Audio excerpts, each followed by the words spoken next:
하나, 둘, 셋. Oh my god.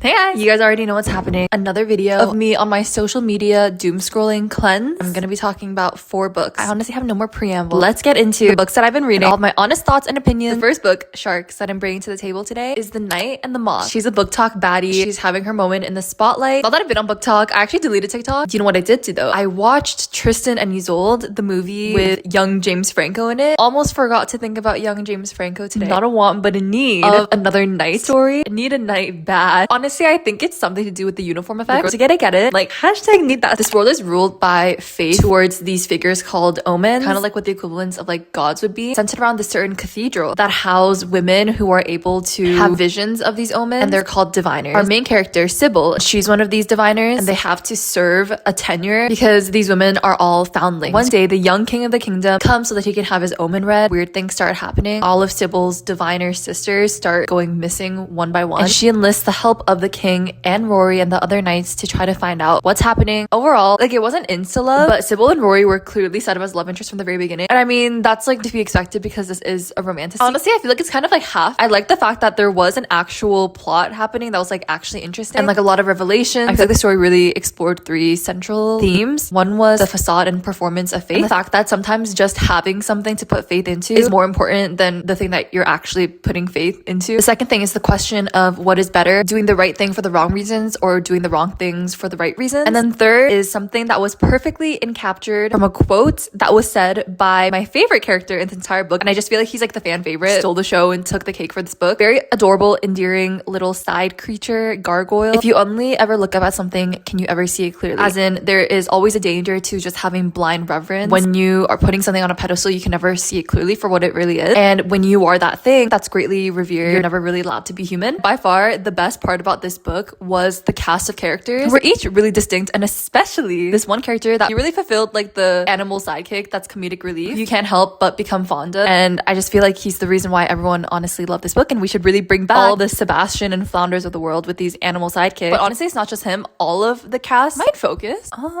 I actually can't tell, so I'm just gonna come closer to the camera. Honestly, Rory, like the male love interest, he was probably the most generic one. Probably because he also had to fulfill the role of like being the male love interest. And thus like he has to cater to like the widest readership of like women reading this book. He was like the closed off, cheeky knight, dark hair, sharp features. Honestly, probably the most distinct trait that he has was that he was really, really empathetic towards sprites. Who, like throughout the book, sprites are like seen little villains, I guess, who the characters have to fight off. When you learn about Rory's backstory, you figure out why he like randomly is like really particular about like not being mean to sprites. Sybil, she's also known as Six, like the Sixth Diviner. First of all, she was distinct because she has a blonde bob with bangs, okay, in New York Fashion Week. She has 2 main conflicts that she deals with in this book. One is being afraid that her life will end without her actually having experienced life. She's been like sheltered in this cathedral for her whole life, and it never bothered her until people from outside of the cathedral came. That's when she started doubting her existence. And second is, despite the fact that the process of dreaming, which is how they get these visions, is literal torture and like waterboarding, they have to drown, and you do that multiple times a day. In spite of that, or maybe even because of that, she is actually the most obedient of all the diviners, but deep down she hates it. I actually DNF'd this author's like more famous book series, the One Dark Window series. I found it to be like a little bit generic, but it seems like the consensus across her books is that her strongest suit is creating a unique atmosphere in her book through the setting. That I can speak on and I can agree on. The way that diviners always have to wear like a shroud over their eyes, it did have a distinct atmosphere to it. So honestly, I think that the praise is warranted, even though I feel like this isn't my favorite fantasy that I've read. The next book that I read was Between Shades of Grey by Ruta Sepetys. This is a historical fiction, kind of pre-World War II into the beginning of World War II-ish, that takes place in Lithuania. And it tells the story about the mass deportation of all of these Lithuanians and just in general the Baltic country, and put into these work camps that were basically slavery camps, all through the point of view of a young girl named Lena, who is also an artist. Okay, so I started this book, Between Shades of Grey. It doesn't have a cover. Ruta Sepetys is probably one of my favorite authors of all time. Every single one of her books puts a spotlight onto a lost piece of history in a way. It's young adult, but honestly the content in this, I'm like, I don't know. Like seeing families torn apart, that, oh my god, it was like... I just finished Between Shades of Grey. I don't show the progress tracker when I'm reading, so I didn't realize I was like nearing the end of the book until boom, Epilogue. She wrote this book because her dad was the son of a Lithuanian soldier, and he was able to escape to Germany. A lot of family members had experienced what this family experienced, and the author had actually traveled to Lithuania and like talked to like psychologists, survivors. But then in the author's note, she talks about how after the deportees were able to return to their home country, anyone could have been like punished for speaking about like what happened. The major themes that I took from this book were that there is humanity in humor, and it's the one thing that no people or circumstances could ever take away from you. All of these characters, horrific things are happening to them, but you can really see that the one thing that they hold on to is their spirit. B is that there is reward in integrity. The mom character in this book, she is the moral compass of this entire story. We can see through her character the best of humanity. I once heard that true character is revealed through high pressure situations. Still, we see her being so kind to everyone, even people who are cruel. For example, she gives part of her food ration to this man. He's called the bald man in the story. He's kind of like hated by everyone and also hates everyone. She turns down an offer from these Russian soldiers to spy for them in return for preferential treatment because it would require her snitching on like her fellow prisoners. I feel like the third theme can really be wrapped up in one quote from the movie. Yes, there's a movie adaptation. I'll get to that later. The father of the family says this right at the beginning of the movie, which is, through art, may our realities be illuminated. Like I said, Lena is an artist. You see her art transform from being a way that she tries to send messages to her father to then a way of her just documenting the things that are happening so that people can know what happened. Even when the victors try to silence the story, if you're falling in a forest and it doesn't make a sound, do you ever, what is that? You know what? Oh, do you ever even crash or even make a sound? Something that I loved about this book was that the choice of characters paints such a diverse picture of every single type of reaction that one could have in a situation like this. There are mothers who were acting selfishly for their children. That character that I talked about, the bald man, he was extremely cynical, while there were other characters who were like endlessly hopeful. There were Soviet soldiers who were cruel and unusual, and then also Soviet soldiers who were sympathetic and conflicted about what they were doing. And I feel like it's really important to see that there isn't just one response that's realistic or valid, because really to some extent there isn't punishment or reward based on how you respond, and unfortunately sometimes survival and death is for the most part random, but success and failure might not be. And I think that's what I really liked about this book, is that it really decoupled survival with success and death with failure. For Lena's mother, success didn't look like her survival, it looked like her children's survival. For the bald man, success was a quick death and failure was a life of suffering and surviving. On to the movie. There is a movie adaptation. It's called Ashes in the Snow, and I did watch it. As you can expect, the movie was like just a compressed version of this book. They definitely had to cut a lot of parts and characters out, and it made it less graphic. Definitely some of the things in the book are like cruel, like actually cruel and like disturbing. You could watch the movie. I think it's like just a watered down version. The next book that I picked up was Wild Reverence by Rebecca Ross. I'm sorry, please ignore the two naked clementines on my table right now. I started a new book. I'm reading it on my phone, Wild Reverence. I read her Divine Rivals series. I actually don't know if I finished the second book. It's not super connected to the series. It just takes place in the same world. She's like a young goddess. Her name is Matilda. She starts out the book at like 11 years old or something, and then I think we do follow her into adulthood. She meets this mortal boy. When she gets older, she's gonna somehow ends up going back into the mortal world, kind of like a childhood friends kind of situation. Okay, we're now post time skip. Sorry, my hair is so scraggly. This better not turn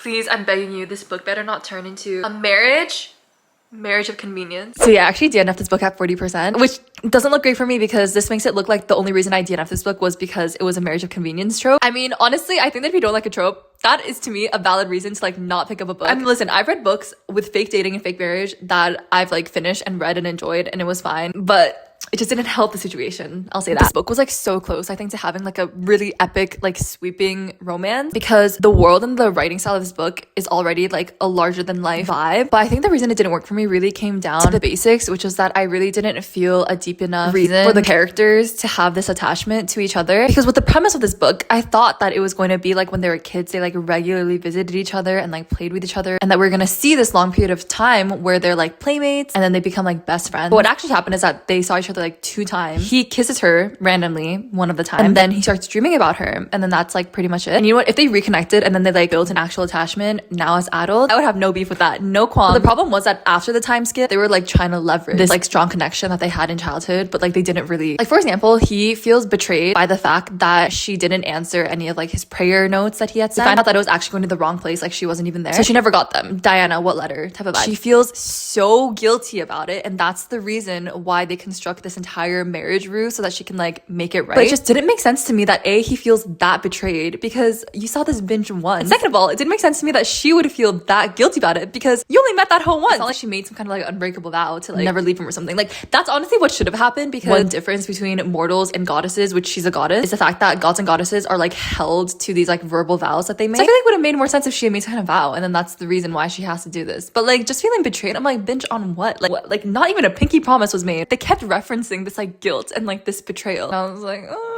I will say one thing that I really liked about the writing of this book specifically is that it really made me appreciate like the ordinary beauties of the mortal world. It's like described like so poetically. I studied the hills, the wild blooming helenium, the rust-tinged bracken, the small trickling creeks, the distant woods with their golden leaves. The ground dappled from morning rainfall rolled beneath our feet, and the sky felt vast above us, promising another storm by night. I'd forgotten how fragile and transparent this world was, hiding nothing. If there was war, drought, blight, strife, floods, it reflected those woes. If there was peace, abundance, it likewise made that evident, holding no secrets from the ones who wandered upon it. Oh my god, we're losing light. The last book. I actually have a copy. Sorry, jump scare. It's an art, so I had to read it physically, but it's Burn Bright by Krista and Becca Ritchie. This is book 26.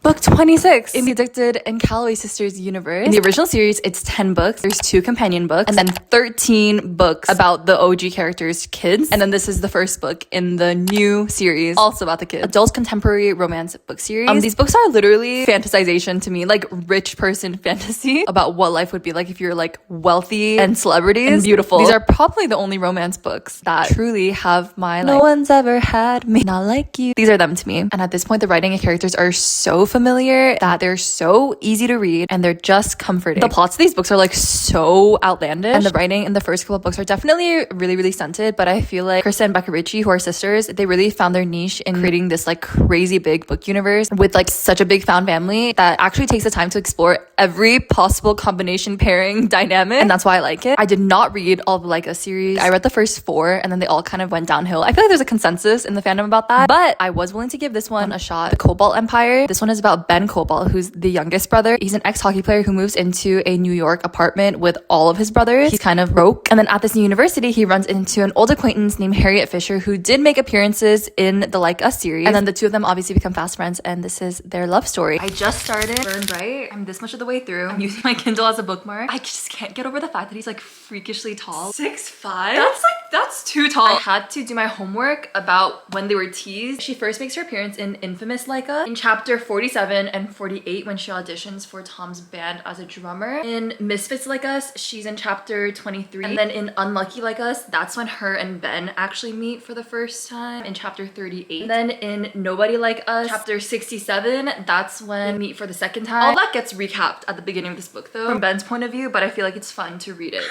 Sunny mentioned. So I'm around halfway and we did get to the first hookup. Like kind of out of pocket. Well, just in general, I don't really love a hookup scene anyway. And it was just so out of pocket. Also, what the hell is Charlie's problem? I know he's like a fan favorite. He just had the most real estate out of all the brothers. Is he gonna get his own book? I was trying to search it up, and that is gonna be either the most out of pocket or the best love story of all time if Charlie ends up falling in love and getting his own book. But he's just being Dennis the Menace in this whole entire book series. The other thing I'm reading for is whenever Xander makes an appearance. He's always been like my favorite of the kids. He's like such a enigma out of like all of the famous children because he avoids the spotlight, but everyone is intrigued by him the most because he's like so beautiful. But I really want to read his book. Let me now list the most outlandish plot events that happened in this book that had me like breathing for air. First, she made a deal with her professor, a blowjob, in exchange for letting her friend pass his course. That actually happened before this book series starts, but it's like still crazy introduction. Second, she makes a deal with Ben's brother, a blowjob, in exchange for him being nicer to Ben. In third place, Ben makes a deal with this random fraternity house that he has to sleep with a girl from the honor society and prove it in exchange for housing. Honestly, my thoughts about almost every single one of these books, and the reason why I'm kind of like selectively loyal. My favorite characters are Ryke and Daisy and Willow and Garrison. Those names mean nothing if you don't know this universe, but just hear me out. All the other characters I feel like are like really randomly like sleazy and like sexual, like in an out of pocket way. Listen, books can be as spicy as they want. I picked up these books, so I like signed up for it. That's not the issue. What I'm critiquing is like the writing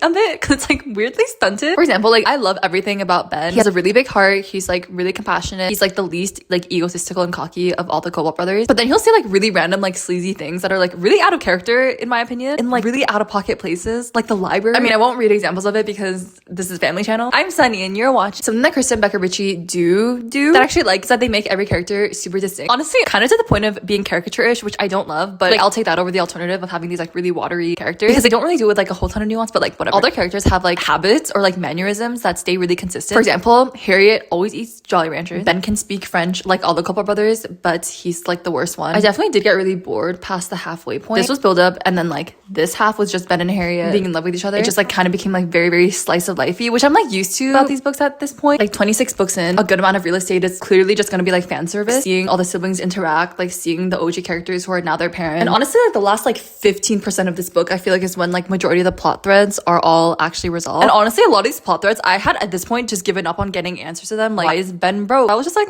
like we're probably not gonna know. The ending really did throw me for a loop though, because there was like a specific reveal that just like wrapped everything up in a nice, neat little bow, and that explanation was like a mental disorder. Honestly, I don't know how I feel about that because I feel like nothing's ever really that simple. But you know what? Something that I will say about all of these books that I really like is that they're all really like pro therapy, and like they talk a lot about mental health. Like Beckett has OCD, Xander has depression and anxiety, Stacey has PTSD, Lauren and Reich substance use disorder, Lily had a sex addiction. Like everyone went to therapy for it. Also, the last thing that I will say about this book and in this video is that Kristen Becker Ritchie were really putting it over time with teasing all the couples who are gonna be in this book series. There's been like at least 3 or 4, maybe 4 or 5 couples that were teased in this book alone. I honestly have no idea who the next couple is gonna be. I'm honestly only interested in Xander, and I truly don't care enough about any of the other Culper brothers, maybe except for Charlie, because of like morbid curiosity in a way. So I honestly think unless I somehow randomly get copies of these books, until I see a Xander book, I don't know if I'll read the rest of these, but I'm not married to that, and don't hold me to that. Anyway, that's all the books that I read. Thank you guys so much for watching and listening to me. Yeah, literally the sun went down. Subscribe down below if you haven't already. You can follow me on my socials, are all linked in the description. I'll see you all in the next one. Goodbye, love you.